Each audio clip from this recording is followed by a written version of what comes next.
processo da venda da TAP temos de realisticamente e não de forma abstrata olhar para o lado da oferta, que empresa temos e que condições de contexto e defesa do interesse público queremos impor. E por outro lado, que grupos de aviação e com que especificidades temos do lado da procura. Se como tem de ser, a venda da TAP não parece ser uma inevitabilidade, caso não sejam salvaguardadas 4 dimensões do interesse público, há que ter presente que é indispensável aferir da comunhão e identidade dos interesses privados e públicos, pois só assim estes últimos serão perseguidos. Esse alinhamento de interesses pode resultar das circunstâncias normais do modelo de negócio, bem como da estruturação da moldura contratual e, porventura, até da manutenção do interesse acionista, ainda que residual, por parte do Estado. Temos de ter sempre presente que as entidades privadas e bem perseguem interesses de ordem privada que muitas vezes coincidem e albergam interesses públicos. A inversa é que não deve ser verdadeira. A TAP é uma companhia de aviação a operar num mercado muito competitivo, muito agressivo e em claro processo de consolidação. A história de uma privatização sempre adiada ou não concluída ou ineficaz demonstra a falta de estabilidade do acionista e, portanto, não abona nada em preservar a empresa nas mãos do Estado numa altura em que o mercado se consolida desta forma. Todos os incentivos, quer de mercado, quer de gestão, aconselham por isso a alienação. Porém, temos que ter em conta que há questões estratégicas que devem ser enquadradas neste processo. Isto aconselha uma privatização, algo condicionada, negociada e até preservando eventualmente o Estado com uma posição muito minoritária, mas que possa ser influenciante sobre a governação da companhia. Se há alguma coisa a dar prioridade, são as questões estratégicas como esta e não ao encaixe. Olá, eu sou a Maria João Babo e bem-vindos à Partida de Xadrez, um podcast do Jornal de Negócios com Gonçalo Moura Martins e António Ramalho, que de 15 em 15 dias olham para o tabuleiro da economia e analisam as jogadas. A privatização da TAP é o tema deste episódio. O Governo quer voltar a vender a companhia aérea este ano e para isso o caderno de encargos deve ser conhecido em março. Aí ficará definida a percentagem do capital a privatizar, o modelo de venda e as condições da operação. O Governo já disse que há uma dúzia de interessados, não só da Europa, mas os candidatos mais fortes serão a alemã Lufthansa, Air France KLM e o grupo IAG, dono da British Airways e da Iberia. Gonçalo Moura Martins, a venda da TAP está prevista desde os anos 90, mas tem sido um processo acidentado, não é? Começamos em 98 com a Swissair a entrar em falência, em 2012 o único candidato, German Eframovich, a ser rejeitado, em 2015 deu-se a privatização, mas a pandemia voltou a ditar uma nacionalização, isto é, acredita que a quarta é de vez? E pelo menos já houve uma série de lições, espero que tenham sido aprendidas, porque de facto foi tem sido um processo muito, muito turbulento. Eu acho que hoje há condições de contexto muito mais favoráveis para que a venda possa ocorrer e possa ser um sucesso. E mais favoráveis porquê? Porque a TAP está em recuperação, a TAP está com bons números operacionais, a TAP está com um recorde de passageiros muito apreciável, divulgou agora os dados de 2024, 16,1 milhões de passageiros, é um recorde histórico, e também porque toda a aviação mundial está em crescimento. Se olharmos para os números, toda a aviação, o negócio da aviação global está em crescimento. Portanto, há um contexto muito favorável. E, de facto, o crescimento absolutamente anormal com que os aeroportos portugueses têm crescido nos últimos anos faz com que Portugal e quem opera para Portugal tenha um interesse acrescido, não é? Destes dados operacionais da TAP há uns, enfim, muito curiosos que têm a ver também com onde é que está a crescer. Está a crescer muito nas rotas da América do Norte e também muito nas rotas da América do Sul. Ao Brasil, as chamadas rotas estratégicas, segundo o Governo. Sendo que, apesar de tudo, em 16 milhões, só 2 é que são do Brasil e 1,5 da América do Norte. Portanto, temos que perceber que, tal como os seus putativos interessados, o grande negócio continua a estar na Europa. Isso é uma coisa, é uma realidade que as pessoas têm que continuar a perceber. Mas para além de sabermos o que é que nós queremos e em que condições é que queremos vender, também temos que olhar para quem nos quer comprar, neste caso a TAP. E há 3 candidatos mais... Pelo menos há 3 assumidos, não é? Até agora, apesar do Governo falar numa dúzia... Falados, que são a Lufthansa, como já referiu, a Air France e a IAG, que têm características... eu diria diferentes.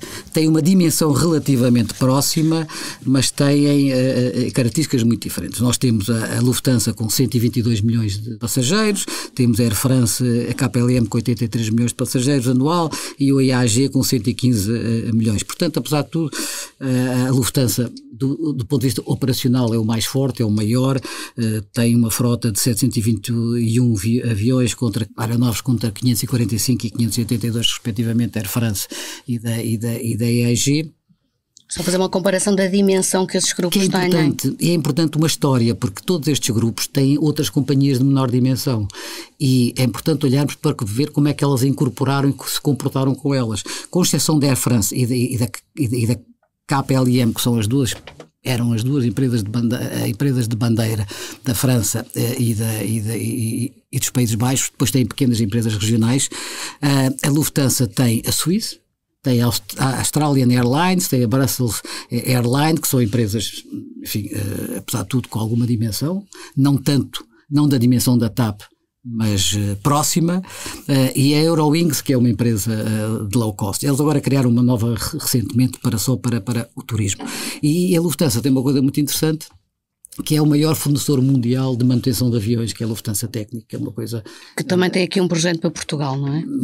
Muito interessante. Vou-lhe só juntar a esses negócios que diz que a Lufthansa fez, outros que foram mais recentes, que no fundo são a compra dos 41% da italiana ITA, é agora o interesse na Air Europa, na espanhola, é a compra de 10% da Air Baltic. Portanto... Isso diz duas coisas, que é há um movimento de concentração. Porque hoje um dos mais fatores importantes da competitividade das empresas aeronáuticas é a capacidade de cruzar rotas e de encher os aviões. Se nós olharmos para um indicador que é muito importante, que é o Passenger Load Factor, elas estão todas muito próximas, inclusive o melhor é o da Air France, estão com 82%, a Lufthansa 95% a Air France, 85% a IAG e até a TAP já tem 80%. E, portanto, com uma oferta mais diversificada, com uma disponibilidade de concentrar em rotas,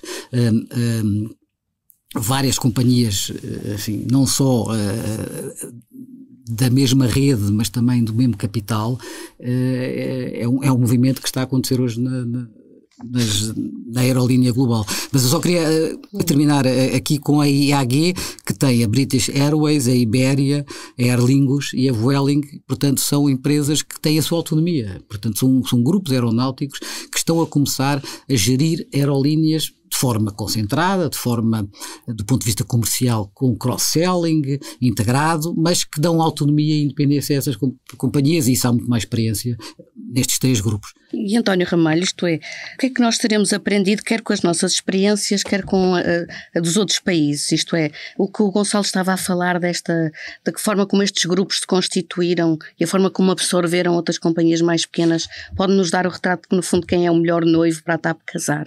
Não, isso é $1 million question que ninguém consegue responder neste momento. Eu diria que, basicamente, o grande problema que surge é que as próprias privatizações, como conceitos existentes, são de dimensão muito ideológica e, portanto, quer do ponto de vista horizontal, quer do ponto de vista vertical, isto é, quer do ponto de vista do próprio setor, quer do ponto de vista de muitos setores, já teve muitas vocações, já teve muitos princípios e, portanto, às vezes é bom recordá-los. Nós não podemos esquecer que as privatizações aconteceram normalmente em países que tinham todos eles acima de 10% do setor público. Portugal ainda tem hoje mais de 10% do setor público, do setor empresarial, do Estado na sua representatividade no PIB. E, portanto, o que aconteceu basicamente é que numa fase inicial foi muito o capitalismo popular que orientou a estratégia, depois numa fase, digamos assim, secundária foi muito a redução da dívida pública e a redução dos custos operacionais do Estado, e quando nós chegamos a este ponto temos que nos subordinar mais aos princípios do mercado. E o Gonçalo disse, com razão, que a situação da TAP, que não consegue comprovar nestes últimos anos, a sua dimensão estratégica para Portugal, e eu já vou explicar porquê, e 2, a estabilidade do seu acionista, é normal que neste momento verifique que condições existem no mercado para assegurar uma privatização com sucesso, sobretudo depois de várias privatizações não concluídas ou sem sucesso definitivo. Porquê é que eu digo isto? É impensável pensarmos que temos um acionista estável na TAP quando nos últimos tempos, como a Maria João recordou, tivemos 4 tentativas, esta é a 4ª tentativa de privatização. Portanto, de alguma maneira, até já chegámos a intencionalmente privatizar numa altura em que o comprador faliu, o que é uma característica que às vezes as pessoas não se recordam, e nessa altura não havia sequer dinheiro para pagar os salários na TAP e estava proibida qualquer ajuda do Estado à TAP. Portanto, a primeira coisa é que, de facto, o acionista não demonstra nenhuma estabilidade em relação à preservação da companhia. Isso não é bom para a companhia. Mas isso é quando fala de um acionista privado na companhia, não é? Não, falo como acionista público, porque se o acionista público está na companhia, está permanentemente a pensar quando é que vai vender, de facto dá um nível de instabilidade muito grande. Mas também, se pensarmos bem, os sucessos da TAP são tudo menos aquilo que se fala como rotas estratégicas ou linhas estratégicas para Portugal. Aliás, é muito curioso, e eu vou dizer isto porque é uma curiosidade que merece ser analisada, é que a TAP sempre foi definida por um certo conjunto de políticos como uma companhia estratégica e, enquanto foi definida como uma companhia estratégica, nunca teve nenhum presidente português. Isto é, teve presidentes brasileiros, teve presidente francesa, mas nunca tinha presidentes portugueses. E agora que está a ser privatizada com maior tolerância ao princípio estratégico, finalmente tem um presidente português. Portanto, parece um modelo um bocadinho contraditório. Se é tão estratégico para o país, seja gerida por estrangeiros. Eu recordo que em tempos até foi gerida por uma equipe estruturada internacional. Do Fernando Pinto. Do Fernando Pinto, e muito bem. Porquê? Porque, curiosamente, foi essa equipe que trouxe, digamos assim, linhas estratégicas mais interessantes que hoje em dia valorizam a TAP significativamente, nomeadamente as rotas brasileiras e o domínio do mercado Europa-Brasil, porque a TAP representa 29% de cota de mercado no movimento Europa-Brasil e tem como segundo competidor a LATAM, e a LATAM só tem 22%. Portanto, desde 2012 que a TAP domina a rota Europa-Brasil. Não é a rota Portugal-Brasil, é a rota Europa-Brasil. Mas pelo que disse, este é o momento de vender a TAP? É porque há um processo de consolidação em curso ao nível europeu. E os próprios resultados que a TAP tem apresentado? Isso seguramente, mas já vamos falar sobre isso, porque tanto se privatizam boas empresas como se privatizam más empresas. Agora, a verdade é que há um processo de consolidação significativo na Europa. Esse processo de consolidação leva que no último trimestre deste ano, do ano anterior, já 69% estava nas Big Five, e esse número, se considerarmos a ITA no quadro, digamos assim, da aquisição que está em curso, passa para 75%. Portanto, 5 companhias já representarem, digamos assim, 75% do mercado. Ora, a TAP ainda mantém algumas vantagens competitivas que tendem a desaparecer, obviamente, com este modelo. Porque, quer queiramos, quer não, esta opção de consolidação sucessiva através das aquisições que se verificaram provou duas coisas. Primeiro, que as companhias de bandeira têm pouco sucesso como bandeira, são mais sucedidas pelas expertise que têm em mercados próprios, e às vezes os mercados não são os próprios, mas são os próprios induzidos, como é o caso da TAP com o Brasil, mas simultaneamente também demonstra que o sistema de rede que foi criado através dos sistemas de conjugação em estrela de diversas companhias que trabalhavam sobre uma marca comum ou sobre uma marca concentradora também faliu. Isto é, também não resultou. As várias opções de Star Alliance ou One World, etc. Isto é, de facto tem sido a propriedade das companhias que tem passado para o setor privado, em parte, não todo, como iremos ver, mas que de alguma maneira cria condições neste momento no mercado para que isso aconteça. Há muitas empresas cotadas, elas estão no mercado, portanto podem ser avaliadas, têm tido resultados. A TAP ficar isolada tem um custo enorme. Tem um custo enorme que só pode, para além do risco, tem o custo enorme de ser suportada por um acionista que, pelos vistos, não é um acionista seguro, porque o acionista que tentou tantas vezes vender o ativo não é um acionista seguro.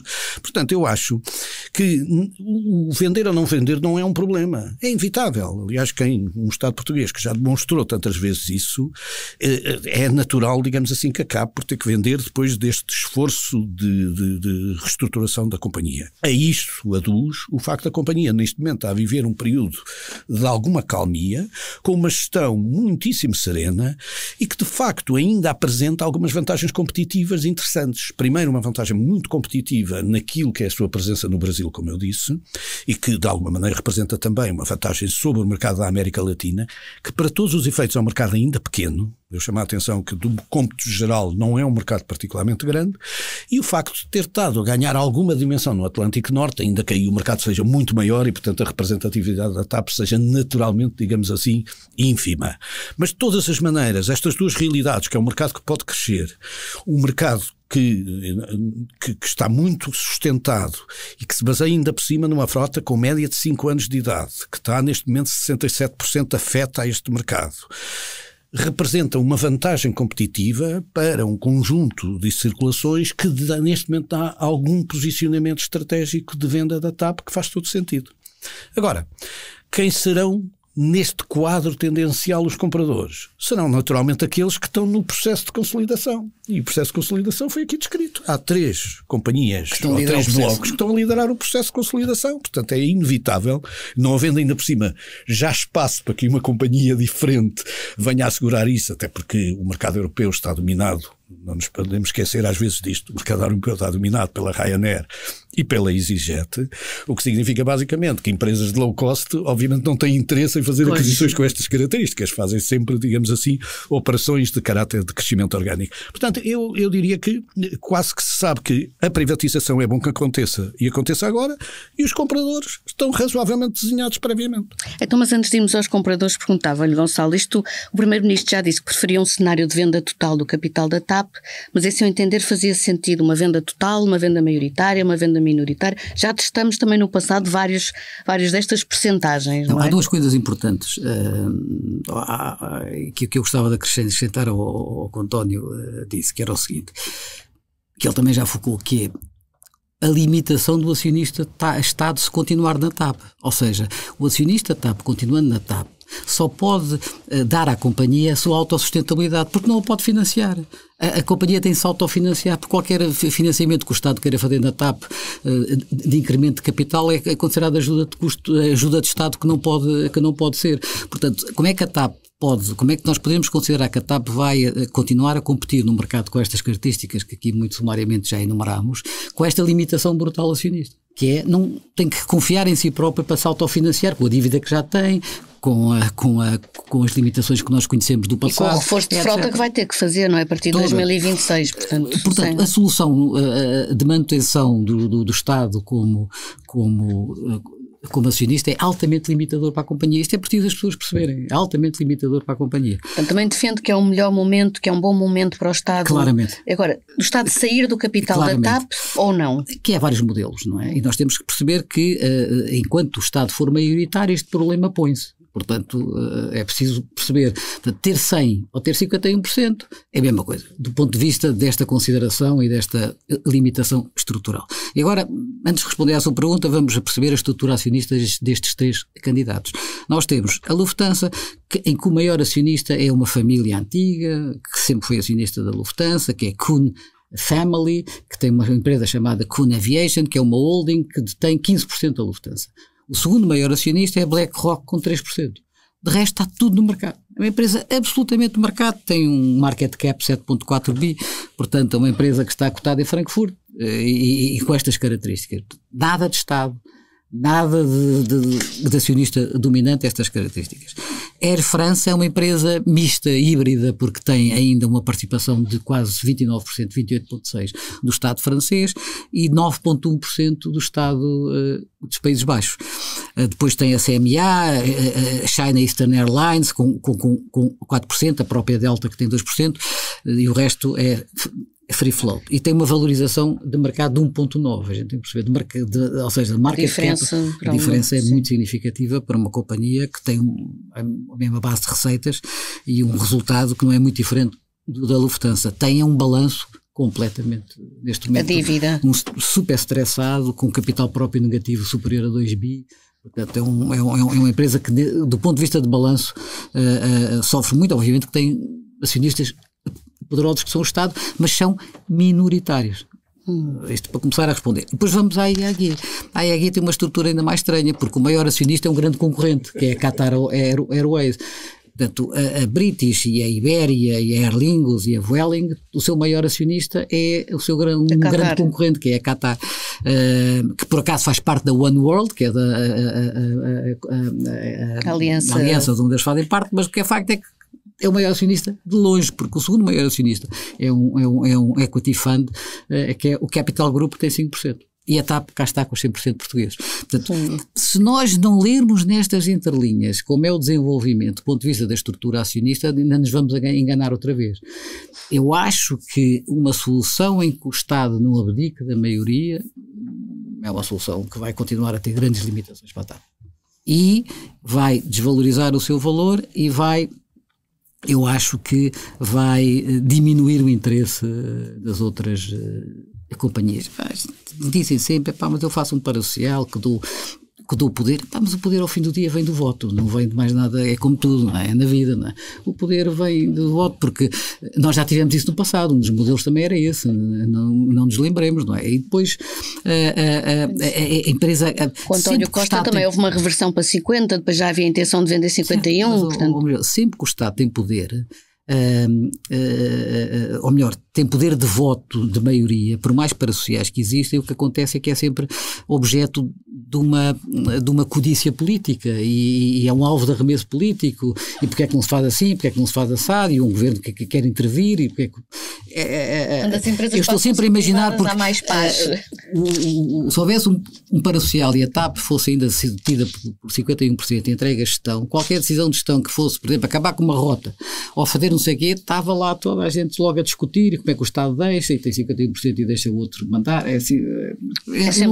Eu não acredito nessa solução, porque meias só nos pés, esta coisa de gerir uma empresa a meias nunca acreditei de todo. Portanto, uma verdadeira privatização é entregar o poder a um novo acionista que saiba do negócio, que garanta aquilo que o Estado quer garantir. E o Estado, já numa forte posição negocial, o seu ministro muito recentemente disse que são 4 dimensões e 4 condições absolutamente indispensáveis para a privatização. Manter a companhia portuguesa com sede em Portugal, em Lisboa, assegurar o hub nacional, manter a marca e manter as rotas das Américas Norte e Sul. Pronto, são 4 condições. A forma como é que se garante essas 4 condições é que podem ser diferentes.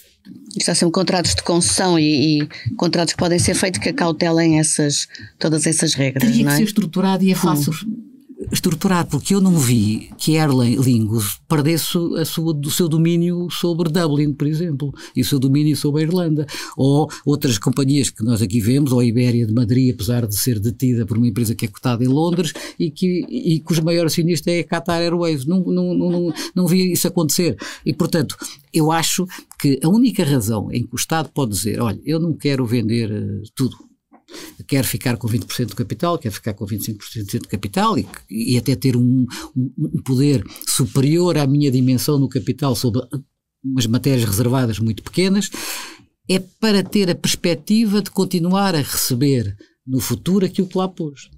Dividendos. Porque se eu esgotar a venda, ou seja, no momento em que eu vender a empresa a 100%, a capacidade de eu receber algo da TAP esgotou-se no valor da venda.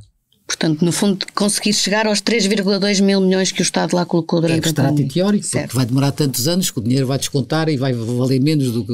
Mas, de qualquer maneira, era o único motivo, a única razão para que eu entendo que a TAP possa manter-se com uma percentagem no capital, tipo a que a França tem na Air France KPLM, 28%, 25%, 30% máximo. E António Ramalho partilha desta opinião, gostava de dizer uma TAP totalmente vendida na totalidade, só em parte? Vamos por partes. Eu acho que nós podemos, digamos assim, ler três questões e devemos anular uma. As opções são sempre difíceis de quem é acionista num momento como este. Enfim, com o histórico que tem, esse acionista tem que tomar decisões. A primeira decisão é dizer essa história do interesse estratégico é um absurdo. É um absurdo não que a TAP não tenha vocação estratégica para Portugal. É importantíssimo do ponto de vista do turismo. Nós estamos no canto da Europa, os acessos a Portugal só se fazem, digamos assim, por terra para os espanhóis e o resto por ar. O mar é pouco relevante para este efeito. E, portanto, naturalmente a TAP representa uma significativa vantagem nos acessos turísticos, significa também rotas muito especiais sobre as quais, digamos, há uma preocupação determinada e representa também, digamos assim, um polo central para aquilo que é o desenvolvimento do nosso hub aeroportuário, que naturalmente é protegido, dado que vamos fazer um investimento significativo no novo aeroporto. Tudo isso é justificado, mas, como o Sr. Ministro muito bem disse recentemente, há condições específicas que podem ser atribuídas em relação ao processo de privatização. O exemplo da Aer Lingus, nesse sentido, é muito interessante, porque estamos a falar não no canto da Europa, nós estamos a falar de uma ilha, e uma ilha onde a movimentação natural feita pela aviação é fundamental, e não consta que os irlandeses vivem pior porque a Aer Lingus faz parte de um grupo económico. Portanto, a verdade é que este conceito estratégico é um conceito inventado que, no fundo, tem particularidades expressas e essas particularidades devem ser protegidas, mas não a propriedade da empresa. Esse é o primeiro aspecto. O segundo aspecto é, pode haver uma privatização que não seja feita a 50% no mínimo? Absurdo. Absurdo, aliás, porque não é claro, não é transparente e não tem uma boa governação. Porque o que nós pretendemos exatamente é que a capacidade de intervir sobre o mercado seja feita por acionistas que têm inclusivamente capacidade de acrescentar capital se necessário for. E, portanto, vender 50% e depois ter aumentos de capital sucessivos para diluir o acionista-Estado que não tem capacidade de ir a eles, parece-me razoavelmente absurdo. E, portanto, faz todo o sentido que a privatização seja uma privatização tendencialmente global, tendencialmente integral. Porque essa, inclusivamente, cria mais valor para a empresa e maior encaixe para o Estado enquanto acionista. Um terceiro aspecto, que ainda tem que ser visto, é que a privatização pode ter estas características de uma privatização integral ou de uma privatização quase integral. Eu admito que o Estado... Dizia o Gonçalo, com 20%, que o Estado fica. Por exemplo, que posso fazer com uma participação, mas... chamo a atenção, as razões que o Gonçalo disse, para mim, como o Gonçalo também reconheceu, são um bocadinho razões enganadoras, porque de facto nós temos que assumir que foi feito um suporte ao rescue da TAP e muito bem, não vou discutir se estava bem feito, se foi bem feito, já foi feito, esqueçam este dinheiro, que temos agora é que olhar para aquilo que é o ativo como ele existe. Mas isso está a falar como gestor e não como governante, não é? Que parece que tem que prestar contas sobre... Mas a decisão do gestor, a decisão do acionista tem de ser uma decisão tendo e ponderando, digamos assim, a função de gestão, porque é isso que representa a TAP para o futuro. E eu aí chamo a atenção que também há outra solução, que é participar no processo de consolidação, que ainda ninguém falou. Porque, de facto, algumas destas companhias não só passaram para um processo de integração de marcas distintas, com características distintas, mas participaram também, ainda com marcas defendidas e bem, para um processo de consolidação com participação no capital do consolidante. Quero dar exemplos. É o Air France KLM. A Air France KLM, como o Gonçalo disse muito bem, tem como acionista, com mais de 28%, quase 29%, a França e com 9,1% a Holanda. Isto é, a entrega do ativo correspondeu igualmente à participação no capital de uma forma ativa. Isso não acontece nos outros dois casos, um deles até é um bocadinho absurdo, porque a Qatar Airlines, para além de ser uma empresa com as características, tem uma influência obviamente do Estado do Qatar, que até me deixa, digamos assim, dúvidas sobre o caráter europeu que se pode atribuir à companhia, ainda que 20% sejam 20%, e aliás não começaram por ser 20%, os 20% até foram sujeitos a uma grande discussão de autorização, mas acabaram por ser 20% autorizados. Mas a verdade é que, do ponto de vista prático, também se pode participar nesse processo de consolidação. Talvez fosse aquele que mais valor criasse, digamos assim, para a companhia. O que está a dizer o mais estratégico.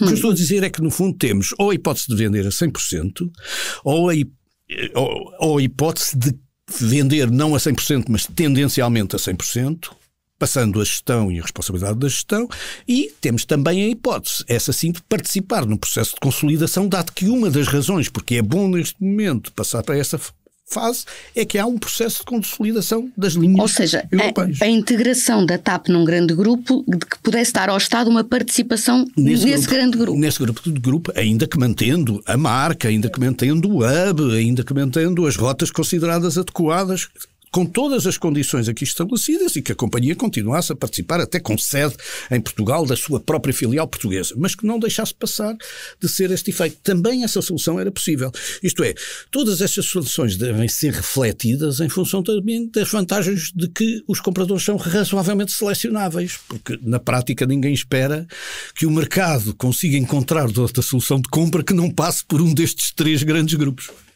Isso até era interessante, mas o problema é que essa solução, que eu acho que é muito inteligente, o que não me surpreende, só cabe na Air France KLM, porque eu não estou a ver nenhum dos outros aceitar um Estado soberano como acionista. Isso é verdade. O que podia não ser mau, porque se calhar é que tem menor capitalização bolsista e a participação do Estado até podia ser mais significativa. Mas sim, mas eu percebo. Mas também é aquela que está menos sustentada do ponto de vista de capitais, para assegurar, digamos assim, um crescimento que possa ser elegível à própria TAP. Nós não temos que esquecer que a TAP também vem de um período de reestruturação onde foi limitada a sua frota. É provável, digamos assim, queira crescer ou que necessite crescer de uma forma mais agressiva e, portanto, se assim for, digamos assim, vai ser necessário capital adicional, e esse capital adicional, digamos assim, é mais difícil de encontrar numa empresa que tem capitais próprios negativos e tem um market cap mais baixo. Mas isto, no fundo, a atual composição do Parlamento, e que é uma questão que o Governo tem que ter em conta quando fizer o decreto da privatização, e já teve algumas maiorias negativas, não o limita na sua capacidade de decisão do que é que quer vender da TAP, tendo em conta as posições que têm sido manifestadas pelos grupos parlamentares? Isso, o contexto político limita sempre a atuação do Governo. Agora, o Governo tem que entrar em negociação e tem que obter um cenário e tem que perceber se tem condições para privatizar a TAP nessas limitações, porque vamos lá ver uma coisa, se a única forma de não haver oposição política for só vender 49%, isso é uma verdadeira privatização, não mais vale estar quieto. Percebe a questão, quer dizer, e é essa questão política que o Governo tem que apreciar, porque tem que conseguir gerir isso nestes próximos tempos. Porque repara uma coisa, imagino que o Governo só vende os 49%, imagino que o Governo até o faz não por encaixe, mas através por aumento de capital. O acionista entrante, o novo acionista entrante faz o aumento de capital na TAP e assim toma a sua participação de 49%. É o último capital de financiamento externo acionista que a TAP vai ver nos próximos anos enquanto durar esta estrutura acionista, porque nunca mais vai conseguir ter outra forma de incrementar o seu capital e ser uma empresa concorrente, porque as empresas às vezes têm que ir buscar capital, têm que reforçar os seus capitais próprios para enfrentar a concorrência, para criar modelos de inovação e crescimento. E, portanto, uma solução em que se continua a perpetuar o modelo em que a empresa tem que se autofinanciar e tem que se manter a sua autossustentabilidade, na minha opinião, neste contexto, é um profundo erro. Pois, deixe-me só dizer que, obviamente, as limitações do Parlamento reduzem as opções eventualmente, mas não reduzem as opiniões num podcast. E, portanto, num podcast nós somos mais livres de teorizar e dar também um contributo útil à sociedade para falar de coisas que parece que a sociedade não gosta de falar. Porque toda a gente fala, por exemplo, muito das rotas estratégicas que se podem perder. Vamos deixar de histórias.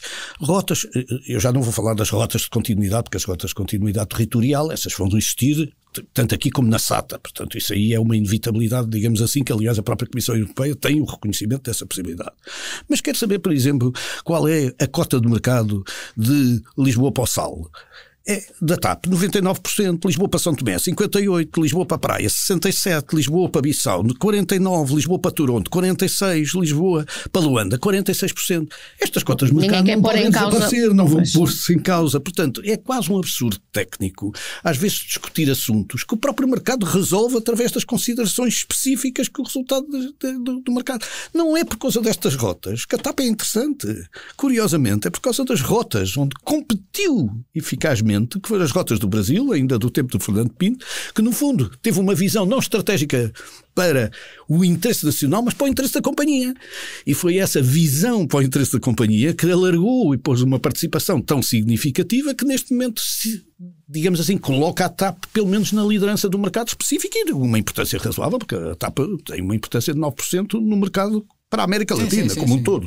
Portanto, é muito interessante e muito poderoso esta posição de destaque que assegurou. Agora, aquilo que o Gonçalo disse é evidente, que não vale a pena, mas é trazermos para cima da mesa soluções que só prejudicam a própria companhia.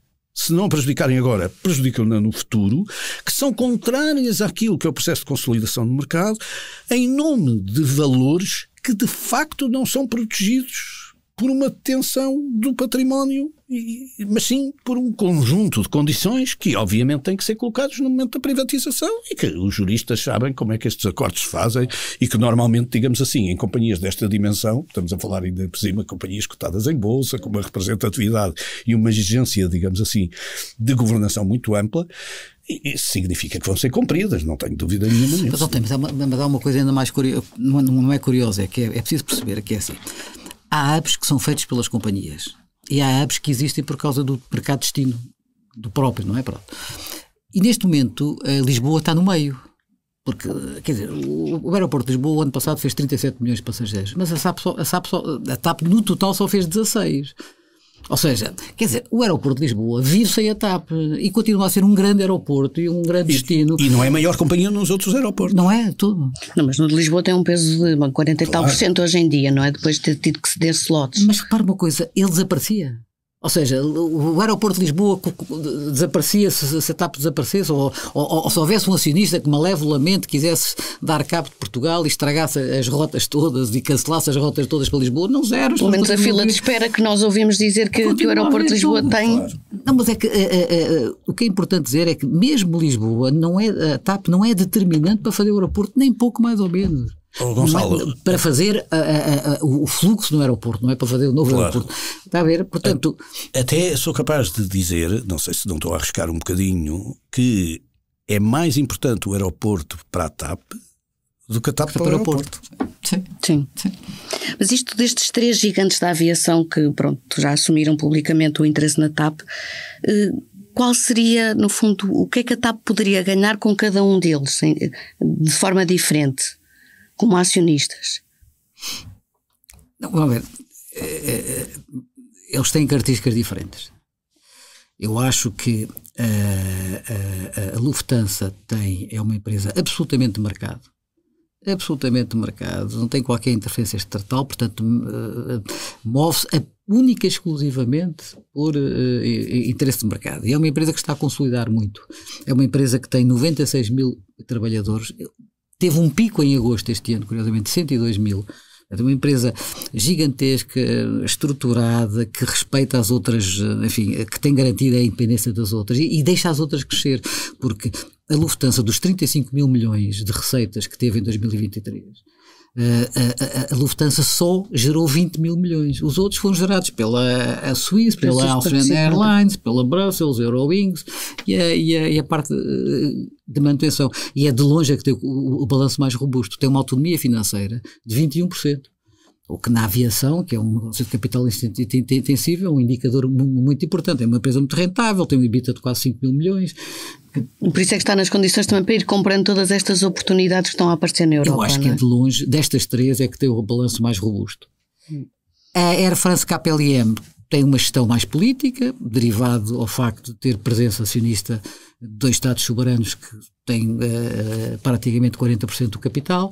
Portanto, ela mantém alguma historicidade relativamente a ser uma empresa de bandeira estatal, mas tem uma coisa que é preocupante, que é um balanço altamente endividado, um balanço com capitais próprios negativos, portanto está em falência técnica, não é? E portanto é uma empresa,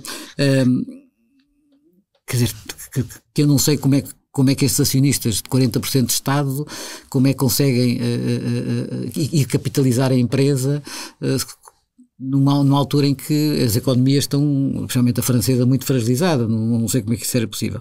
A IAG, por outro lado, é a empresa mais rentável de todas, do ponto de vista de EBITDA, do ponto de vista de resultado líquido. É a empresa que é mais eficiente do ponto de vista operacional.